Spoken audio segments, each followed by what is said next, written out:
Hello guys, how's it going? My name is Dal, and farming for bronze tokens during the WoW's 20th anniversary update, especially after the most recent buffs to the token acquisitions, has been incredibly quick. Recently I got to fill out and complete the entirety of all the different transmog collections that are available for the 20th update, with all of the tier 2 sets plus the unique sets available for monks, demon hunters, evokers, and death knights, and I only have a handful of other items left to go to finish out the rest of my collection. I spent a bit of time trying out all the different methods of farming up tokens and getting as many as possible, and I wanted to share some of my strategies with you of everything that has worked for me so far, but also to cover one of the best methods the players have agreed on that is the fastest methods to purely farm tokens so that you can collect every single item that is made available for the 20th anniversary within literally a single week worth of play. As always, if you guys want to see more guides like these for the War Within expansion, be sure to follow the channel and subscribe. But otherwise,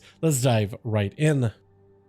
So right now, one of the best methods that I feel like everybody swears by when it comes to getting more bronze tokens is by queuing for Blackrock Depths, as every single boss after you complete your 100 tokens achievement of token collector, a lot of the repeatable activities start to drop you more tokens, and one of those things is the bosses from that raid on all three difficulties, on LFR, normal, and heroic, which means there's 3 difficulties of raid for you to farm. Every boss as well as mini boss also starts to drop you tokens. And because this raid is really easy to queue on LFR for more than one reason, like you could just queue it as on your main character, or if you want to do it on an old character, you could also do so as well. This means that you can actually have a lot of different characters that can run through this raid fairly quickly with so many different level brackets that can access it, which even if you don't have an army of max level characters, you don't necessarily need it. All you need is the characters of at least level 50 and up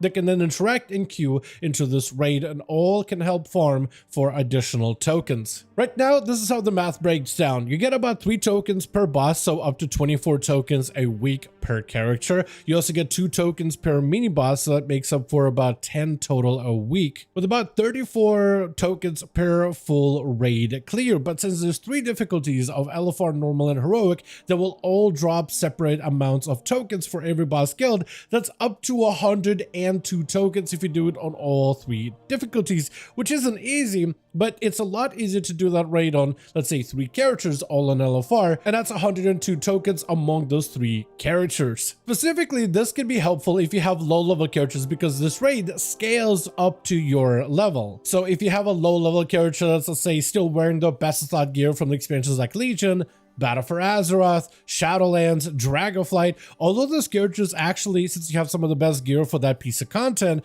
will have probably some of the best scaling within this raid. And in some cases, at certain level brackets, some players are able to almost nearly solo majority of these boss fights. So if you have a handful of those players within your LFG group, that is going to make that entire run even quicker than normally. And even if you decide to, let's say, craft an army of low level characters, the lower level, the better, because they're, let's say you want to try out a healing role or a tanking role for fast queues, because they're lower level, those heals are going to scale upward. So even let's say you have like a starter restoration druid, you don't really know what you're doing, because you're low level, all of your basic healing abilities like a druid's rejuve is going to do far more healing than normal. And because you don't have all of your hero talents and capstone abilities, the game compensates you, so your gameplay ends up just being put a rejuve on literally everybody in the raid, and you have the entire raid extremely healthy for a huge portion of that encounter, which means that even if you don't even really know the class in full depth, the learning curve is going to be much easier on you because you're playing on a lower level character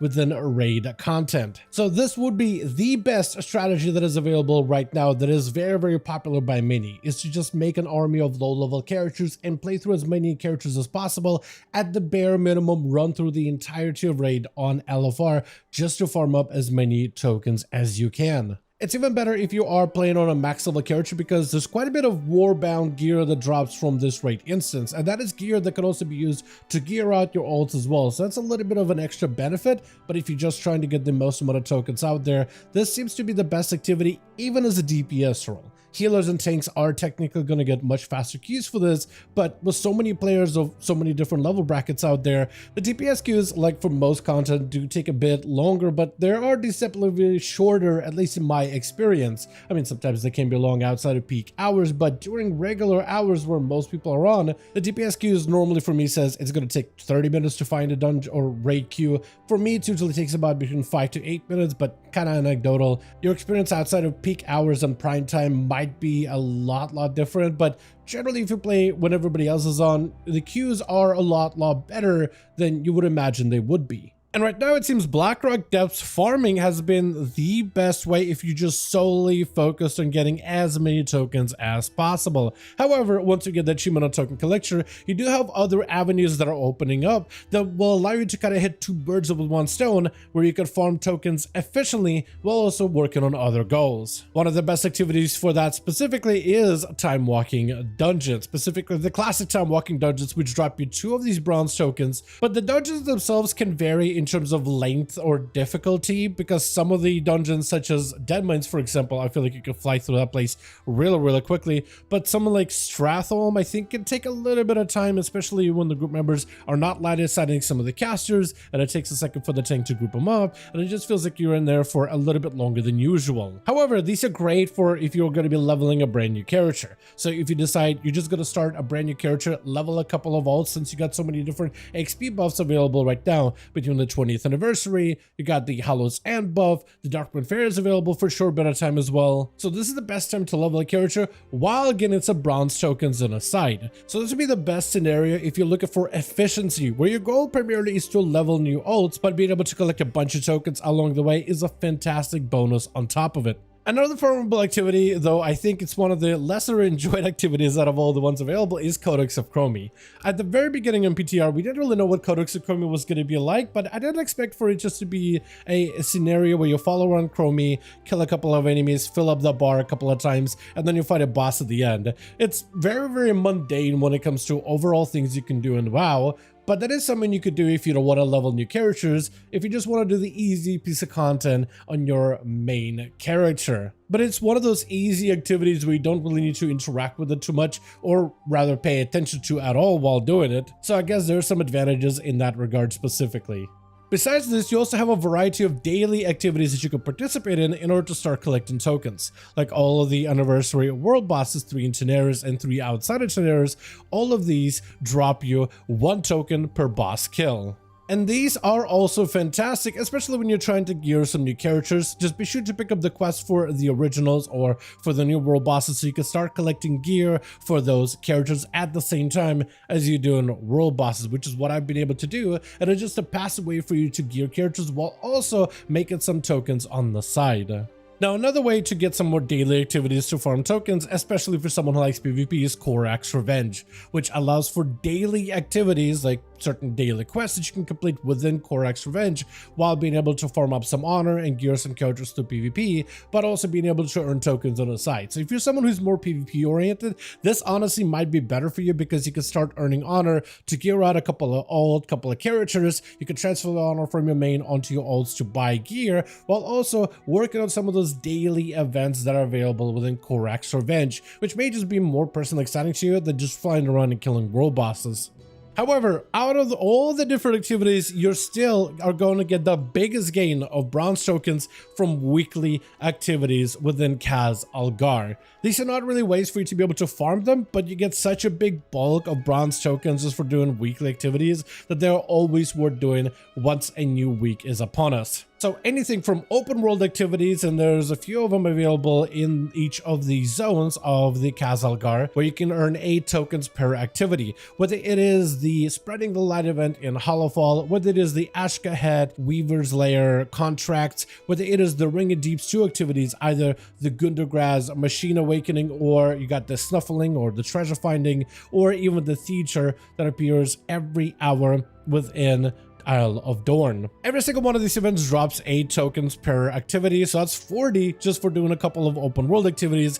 which requires minimum time investment, except for maybe the Awakening Machines tower defense minigame. That's like the only part that requires any time at all, and that's probably going to take up 80% of that time spent doing open world content, but the rest of them are incredibly easy and incredibly quick to do. You also get the world boss, which rotates every weekly. That's about 8 tokens, which is fantastic to gear out your ults, but also collecting some tokens on the side. You also got a variety of different Dornagal events that are available, whether it is collecting discs, doing delves, or doing world soul quests. That's 15 tokens for completing one of the easier activities that you can kind of start working on while doing a lot of the open world stuff. And then PvPers have their own set of activities with 8 tokens for all the casual PvP, 15 for some of the weekly stuff where you're farming up conquest, which is you're probably going to be doing anyway if you're trying to still gear out your character for Season 1 of War Within. So it's one of those things where you'll be working on your weeklies that you'll probably be working on anyway, but you'll be able to get a lot of those tokens on the side. And those weekly activities in Isle of Dorn, in Kazalgar, these are going to give you the biggest bulk of bronze tokens for you to obtain once a week that will help you get through a huge portion of all the different items you're trying to purchase and collect. And it's good to focus on those specifically, and then afterwards start focusing on all the farmable activities that are available for the rest of the week, so you can collect all of your goodies and holiday celebration items before the end of the 20th anniversary. But as always, I do want to thank all of you guys so much for watching, and I hope all of you did enjoy this updated guide. If you guys did enjoy it or found it informative, go ahead and give this video a like. I would very much appreciate it. Join our Discord community if you've got any more questions regarding current patch of 11.05 or potentially future updates that I do try to post on there pretty regularly over on our Discord channel. Would love for you guys to join us. Let me know your thoughts in the comments down below, and as always, I'll see all of you guys in the next one.